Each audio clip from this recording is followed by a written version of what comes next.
नमस्कार यहाँहरु सबैलाई। म आज भने यहाँहरुलाई बीमाको प्रकारहरुको बारेमा जानकारी गराउँदै छु। मेरो सामग्री मन पर्यो भने यहाँले लाइक, कमेन्ट र शेयर गर्न नभुल्नु होला र मलाई प्रतिक्रिया दिनका लागि पनि यहाँले नभुल्नु होला। र बीमाका प्रकारमा आज विशेष गरी फन्डामेन्टल कुराहरु मात्रै गर्ने सोचका साथ म यहाँहरुमा आज उपस्थित भएको छु। बीमाका प्रकार विश्वमा 4 प्रकारका जीवन बीमा हुन्छन् र त्यही जीवन बीमा अन्तर्गत कुरा गर्न गइरहेको छु। पहिलो नम्बरको बीमा 1 नम्बरको बीमा हो सावधिक जीवन बीमा। सावधिक, यसलाई इन्डोमेन्ट बीमा योजना भनिन्छ। यो सावधिक बीमा योजना चाहिँ कस्तो हो भन्दाखेरि तपाईले बीमा गर्नुभयो, 15 वर्षको बीमा अवधि राखेर बीमा गर्नुभयो, 0 देखि 15 वर्षसम्मको बीमा गर्नु भएको छ भने तपाईले किस्ता चाहिँ रेगुलर तिर्दै जानुहुन्छ। इन्स्टलमेन्ट तिर्दै गइसकेपछि 15 वर्षपछि त्यसको बीचमा केही रिस्क भयो भने रिस्क पनि कम्पनीले बियर गर्छ र तपाईले 15 वर्ष अवधि अथवा चाहिँ त्यसको अवधि 15, 20, 10 जति वर्ष अवधि हुन्छ, यो अवधि पूरा भइसकेपछि तपाईले सम एस्योर्ड प्लस बोनस सहित प्राप्त गर्नुहुन्छ। यो सावधिक जीवन बीमा। अर्को जीवन बीमाको प्रकारमा रहेको छ आजीवन जीवन बीमा। आजीवन जीवन बीमा तपाईलाई थाहा भइसक्यो। आजीवन जीवन बीमा भन्ने बित्तिकै यसले पूर्ण जीवनको चाहिँ रक्षा गर्छ भन्ने कुरा हो।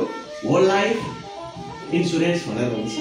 यो होल लाइफ इन्स्योरेन्समा चाहिँ जस्तै तपाईले 15 वर्षको बीमा गर्नु भएको छ, 0 देखि 15 वर्षसम्म किस्ता यस्तै गरी तिर्दै जानुहुन्छ। सिम्पल इन्डोमेन्टको जस्तै गरी तिर्दै गइसकेपछि 15 वर्षको अवधि पूरा भइसकेपछि पनि तपाईको जिन्दगीको अवधिभर त्यसले चाहिँ रिस्क कभर गर्छ भनेदेखि त्यसलाई चाहिँ होल लाइफ जीवन बीमा।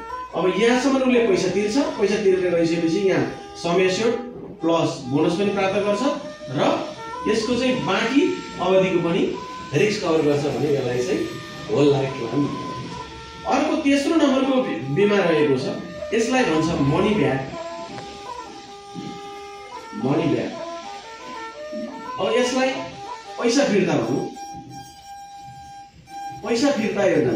जीवन बीमाको अर्को एउटा चाहिँ महत्त्वपूर्ण बीमा भनेको कस्तो हो भन्दाखेरि बीचमा चाहिँ पैसा फिर्ता हुने। मानौँ कि कसैले 15 वर्षको बीमा अवधि राखेर बीमा गरेको छ, बीच अवधिमा हैन 5 वर्ष, 10 वर्ष र 15 वर्षमा चाहिँ बीमा चाहिँ रकमहरू फिर्ता लिने, बीचमा पनि फिर्ता लिने, यस्तो खाले चाहिँ बीमा योजना। बीचमा पनि पैसा चाहिँ रकमहरू चाहिँ फिर्ता लिने योजना हो।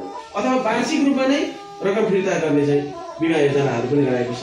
यस्ता बीमा योजनालाई चाहिँ मनी ब्याक प्लान भनेर भन्छ। र अर्को एउटा चौथो नम्बरको प्लान भनेको चाहिँ टर्म इन्स्योरेन्स। यसलाई म्यादी जीवन बीमा भनेर भनिन्छ।